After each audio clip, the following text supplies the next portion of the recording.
conflict. How do I get? I need to get to the east side of the river. This is an intricate weaving of roots. So yeah, just a meandering of sorts. What the hell is all this? Okay, well, it appears I've reached the on-ramp of the Morrison Bridge, so I'm actually in great shape right now for this new episode of Historic Murders of Portland.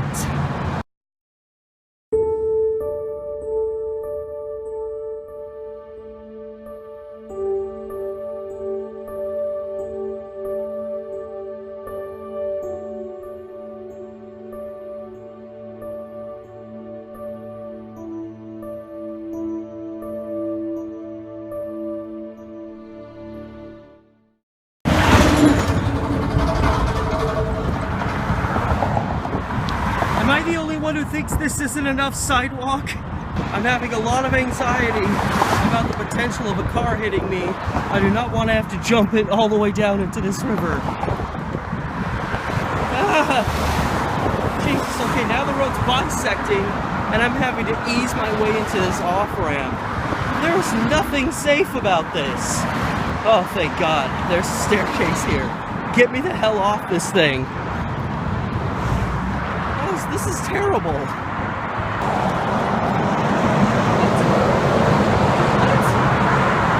I'm trying to get down here. What does this do for me? How does this benefit me? I'm just going back. I literally want to get right up on son of a bitch. I literally just had to do that just to evade this exit ramp.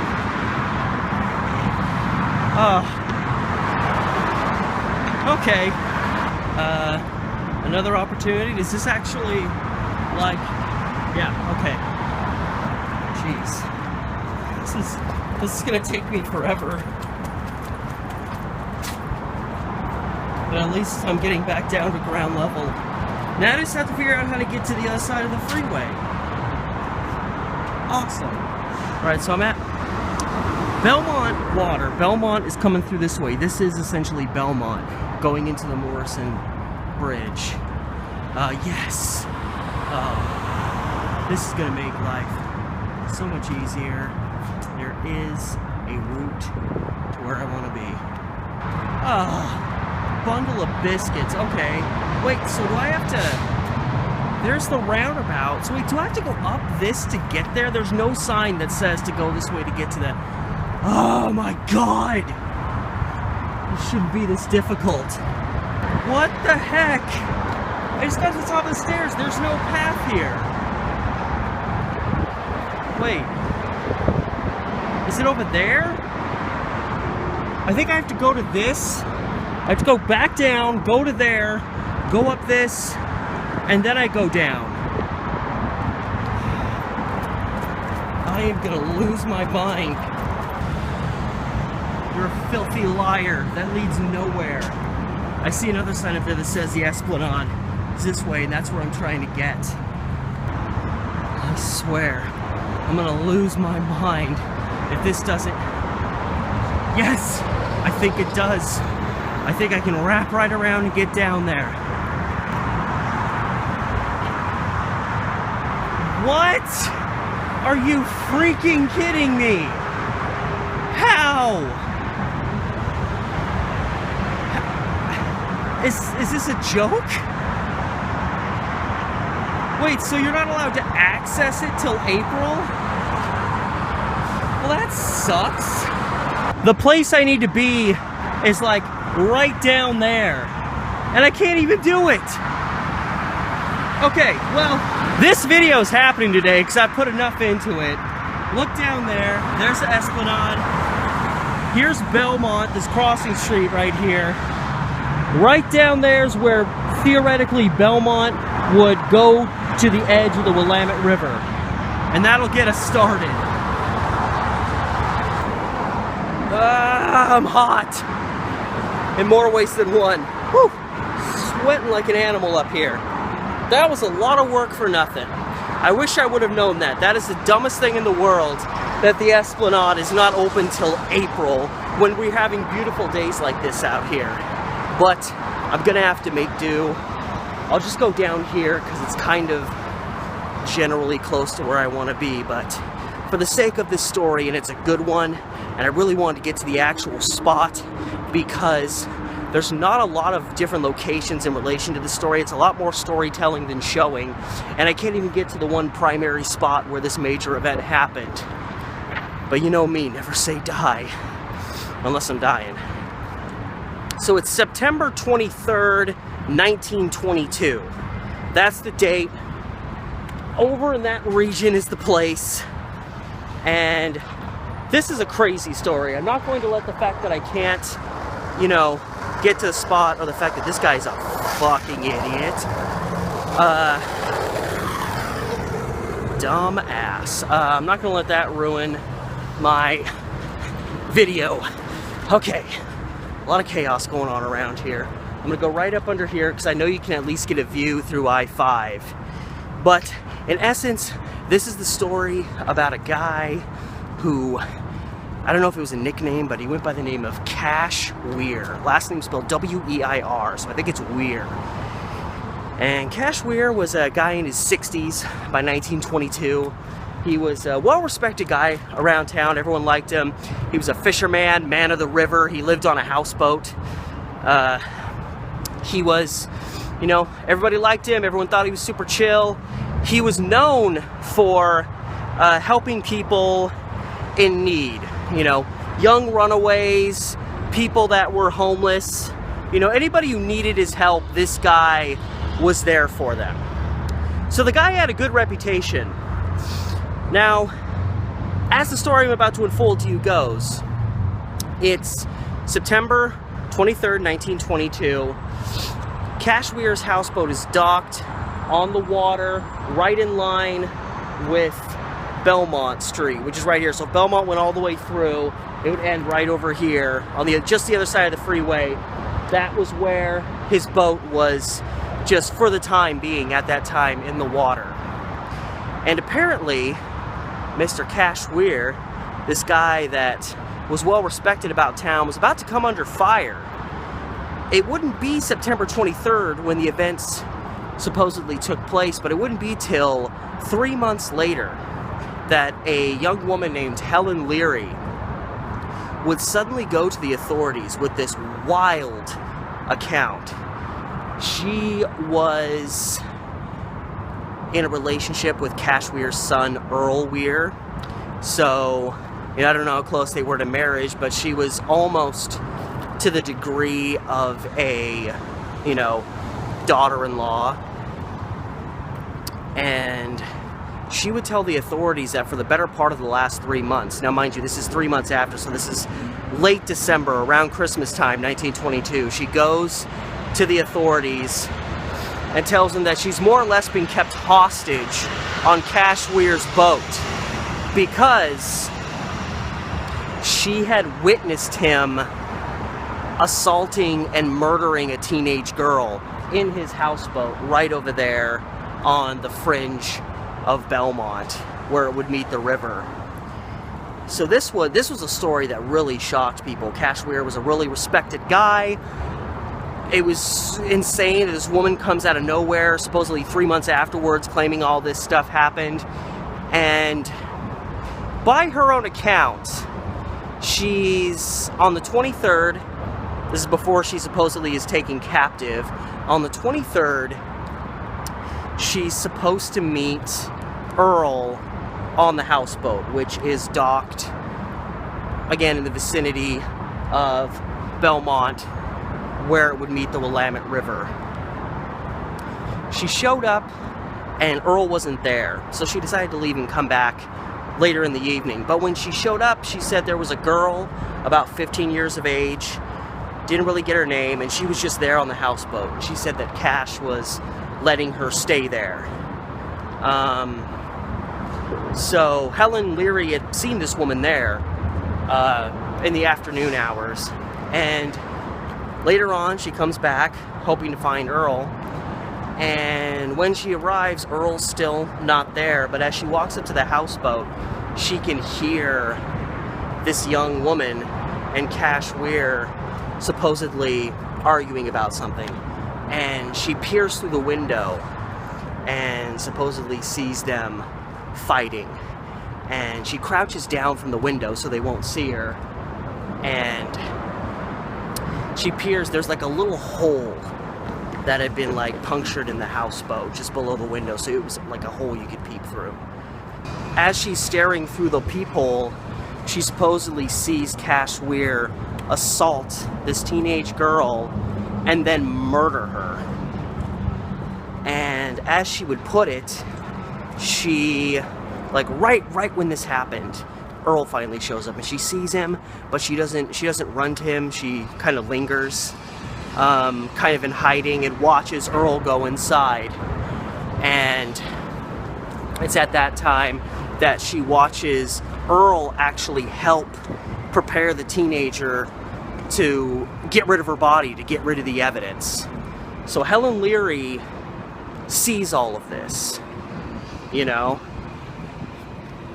and reportedly is kept confined, again, for months at the behest of Cash Weir and some friends of his that he literally reportedly let live on the boat for free, with the understanding that they would keep an eye on her and make sure she didn't go roaming around town and telling everybody about what he had done to this young girl.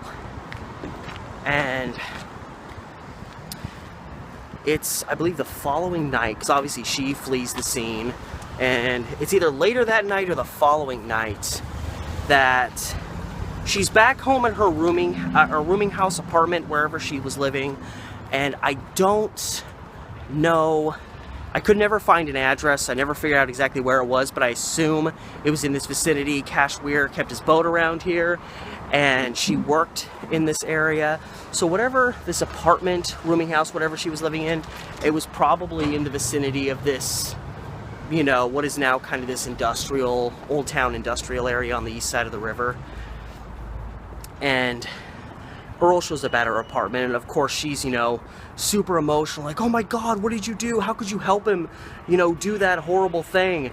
And he lashed at her and like held her down and was like, you know, don't say a damn thing about this, and generally threatened her about it. And then the idea is she was forced into staying on that houseboat, being monitored for 3 months, from late September into late December. Just days before Christmas, before she finally got free.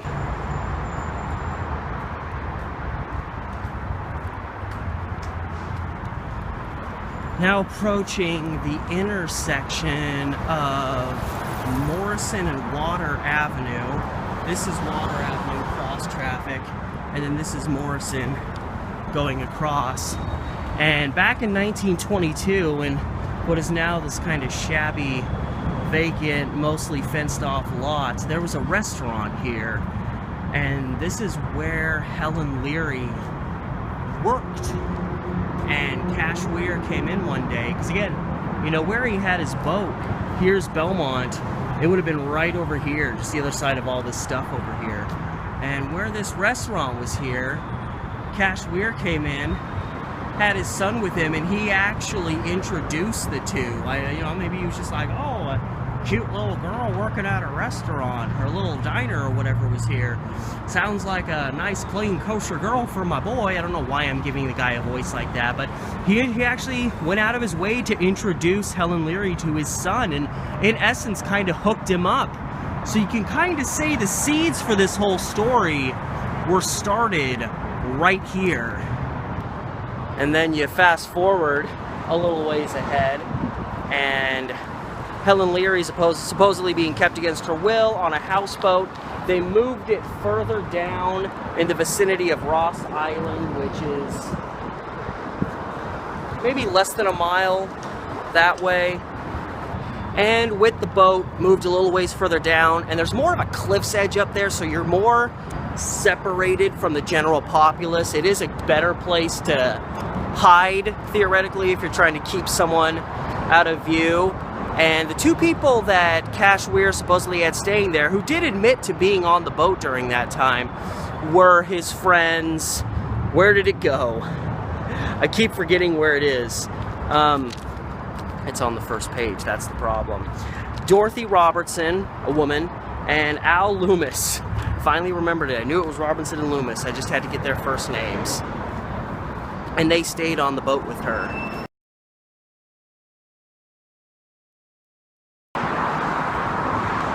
It ain't before April anymore. Let's do this.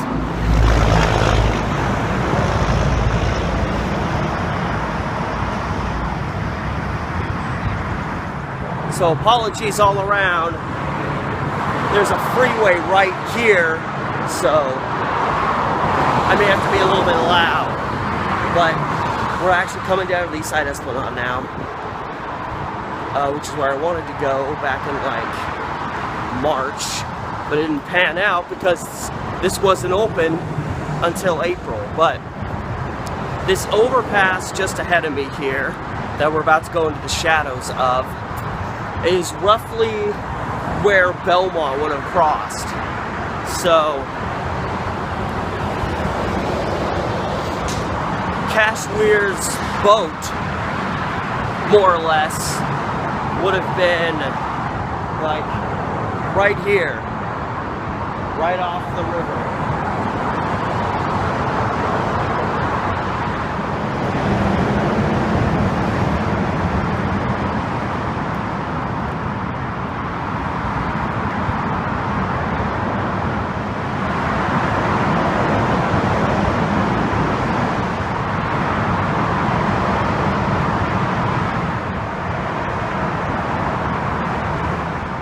Well, as much as I would have liked to have filmed right by the actual location, right over there, it's way too loud. I can't hear myself think.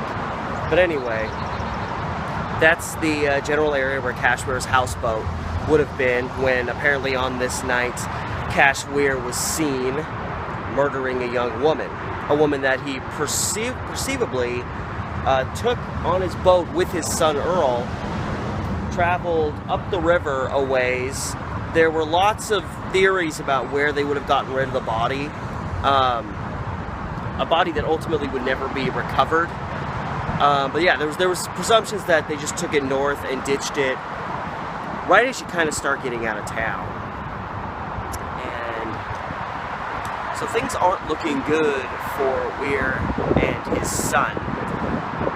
They end up, you know, it seems like Helen Leary's story is really believable, and Cash Weir has kind of this passive, docile, kind of, that's funny, attitude about things that kind of makes him look kind of suspicious. And beyond that, right around the time that Helen Leary's coming out and telling her story, Earl Weir presumably splits town, and he's tracked down up in Washington. It seems like he was about to hop a ship and like take off out into the seas, which doesn't help make you look all that innocent. And when they bring Earl back and question him, they're seeing these little discrepancies, nothing huge, but genuine discrepancies between what he said and what his father said. And meanwhile, the more they go over it again with Helen Leary, her story is maintaining consistency. So you're starting to see the wheel spinning, you're starting to see law enforcement really kind of determine who they truly believe, who is telling the truth in this case.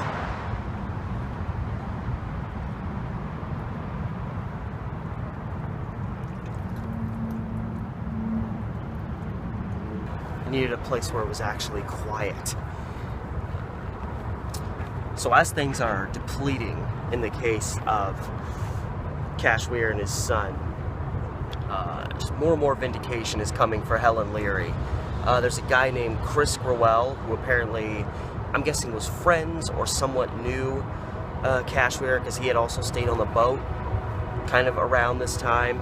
And he helped kind of vindicate Helen Leary's story by saying that she had told him this story shortly after the murder had taken place back in September. So we could kind of dismiss this idea that she just kind of concocted this after a couple of months and just decided to say, oh, well, this happened at this time when it really didn't. So come December 23rd, Merry Christmas, Cash Weir, he is arrested for the murder. I believe his son was arrested as well as an accessory or an accomplice. And it's very interesting because you think, okay, Helen Leary went to the authorities. She wanted these bad, bad men to be taken down for the horrible thing that they did to this defenseless young woman. And she's getting what she wanted. It sucks because one of them is her boyfriend, but she obviously had to have thought that through if she was going to go to law enforcement and tell them this. And now they are taken into custody, they are arrested, and presumably about to go on trial and probably lose. I mean, what do they have to go on in this case? They've kind of just kept mum. They just kind of said just no to everything, and Helen Leary's story is checked out. But come December 23rd, right after they arrest Cash Weir, things start getting really bizarre. For the first time, right after Cash Weir gets arrested, for the first time, Helen Leary suddenly gives a different version of what happened. She says she actually confronted Cash Weir about this event. They got into a scuffle and she socked him and gave him a black eye. This was in none of her initial reports of the story, which she had told law enforcement numerous times. But it didn't really seem to matter that much. Okay, she's remembering details that she didn't remember before. Earl Weir ended up saying that he ended up letting it slip out to law enforcement that Helen had told him that the girl that, you know, his father had murdered was from Hood River, when he was stating the whole time he denied knowing about a girl. He denied knowing about any of it. And then immediately after he realized what he said, he was like, nope, I'm not saying anything. I didn't do anything wrong. So he slipped up. So obviously he knew something. He had to have known something. So here he's digging himself a bigger hole. And Cash Weir, it also came out, was right around the time that this murder happened, he was looking to purchase a new anchor for his boat.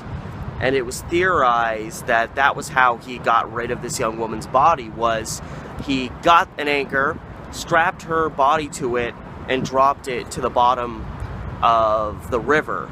An immediate problem with that is, well, if you like strap her to the anchor and get her to the ground, how do you disconnect her from the anchor at that point, and how does her body not just float back to the surface? Like, wouldn't you be invested in genuinely trying to like get rid of the body, strap it up, put weights on it, sink it to the bottom of the river so it's never found? So that seemed like kind of a far-fetched theory, but it was a theory that law enforcement was working on. December 24th, less than 24 hours after Cash Weir and his son are arrested, Helen Leary calls on law enforcement again and makes a very bizarre request. She asks what the penalty would be if she reversed her story. Now, I don't know how you reverse a story where you accuse a man of killing someone and then his son of helping him get rid of the body, other than just saying nothing. I mean, obviously, I think that was what she was implying, but the reversal of that story would just be like, the young girl killed them, or the death still happened, but it was other people. Very strange.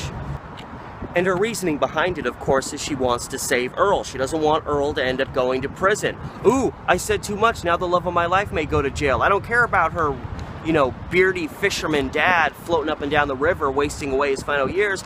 But Earl, I love you. So she's maintaining the story is absolutely true, but she's saying, I'm asking, like, what would happen to me if I changed my story? Like, obviously, I'm probably going to get into some trouble, but I want to save the love of my life's life, while maintaining that he was an accessory to murder. Like, I don't know how that would work out. Like, they're not going to... If you maintain that the story's true, they're not going to let your boyfriend go if you're going to say, I want to change my story, but my boyfriend is still guilty. It's absolutely insane. So, things are getting really bizarre in this case. And this is only the beginning, because December 26th, the whole thing breaks. Law enforcement, who's now just doesn't know what the hell to believe, because all three people involved in this thing can't seem to figure out what's going on. They can't figure out what they want out of this. December 26th, Portland police receive a letter from someone, an anonymous letter from a young woman who didn't want to drag her family into the case, didn't want them to know what she was doing, probably. Anonymous letter from a woman who says, "Hello, Portland police. I'm the young woman that was staying on Cash Weir's boat. You will note," it's kind of a pun, "by the fact that I am writing to you that I am not dead, that I am very much alive." She'd obviously stumbled onto the news coverage and saw that Helen Leary was trying to utilize this random runaway as a way to get back at a potential future father-in-law that didn't really treat her all that great, a boyfriend that she clearly had a tumultuous relationship with, but was crazy enough to want to stay with, and she didn't want these guys getting shipped off to prison, or worse, being put to death for killing her while she's still alive.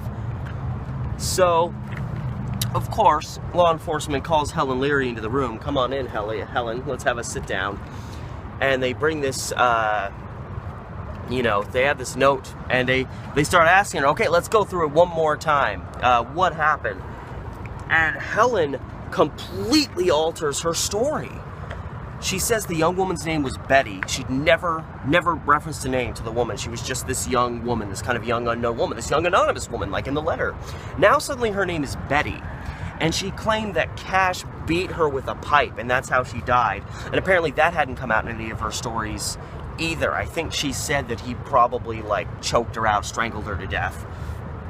Something more along those lines. Now she's saying she beat him to death. And beforehand, she said she watched the thing happen through the hole in the boat and then saw Earl show up, and she, kind of hid from him. Well, then her story started changing to where she said she encountered Earl right there by the houseboat. So her story is just offshooting in 100 different directions, and I think she's starting to freak out and she's starting to break down. And the authorities are finally starting to realize her story is a bunch of crap. And the authorities finally realize that while they've been thinking Helen Leary is the honest one all along, and the Weirs are kind of, for some reason, throwing themselves under the bus by having discrepancies in their stories, now everything's shifting, and they decide to have Helen Leary analyzed to deem what her sanity level is. And of course, with this new letter, the fact that obviously the police are turning on her, December 27th, one day later, Helen Leary finally cracks all together and says the whole story was a damn fake. And this Chris Gruel guy that I mentioned earlier, who she had apparently mentioned this murder to shortly after it is supposed to have happened, he not only helped kind of vindicate Leary's story by that, but he also made mention that she chased after him and tried to kill him with an axe one time. She also got whacked out drunk and apparently told Gruel in so many words, like, "I'm gonna make sure that Cash and Earl go down for this. I'm gonna make sure that Cash Weir hangs for this." So, while some of what this guy had to say helped vindicate Helen Leary, he also had stuff to say that showed that she was batshit crazy. And of course, when she was given a psychological analysis, they came back with the conclusion that she was a through and through bona fide pathological liar. Liar through her core, lie to get what she wants, lie to get what she needs. So she managed to con the police for several days into genuinely thinking that she was telling them the truth, even though she was a born liar, it seems. And of course that caught up with her later. She couldn't help but change her story, because the whole story was fake. So if it's all fake and you love to lie, why not just add a few little bits and pieces here and there to make the story more exciting, to alter someone's perception? If they're questioning your story, give them whatever you think they want to hear. The analyst, in addition to considering her to be a pathological liar, this is how they described Helen Leary, the analyst. Helen Leary, who was again only 20, was deemed a woman of subpar intelligence, and yet she was still able to con the police. She showed signs of being a psychopath, which possibly, and the analyst deemed her an egocentric with little realization of the effects of her actions, which can explain why she so boldly and openly just decided to throw Cash Weir under the bus. and then, you know, get her boyfriend involved when he was starting to act like an asshole, and then suddenly realize later on, oh wow, you know, when you did that, you were sending your boyfriend to prison, so now I'm going to sit down with the police and tell them that he was still involved, but that I want to tell them that he wasn't because I love him. Like, yeah, Helen Leary was a little crazy. And that's the Shyamalan twist. After all of this, there was no murder. Nobody died. In fact, there were like several girls, 4 or 5 girls from the West Coast that had vanished in the weeks leading up to this supposed murder that people thought might have been this young woman that was nameless for a long time. And I think even pretty much all of them turned up safe and sound. They were just runaways.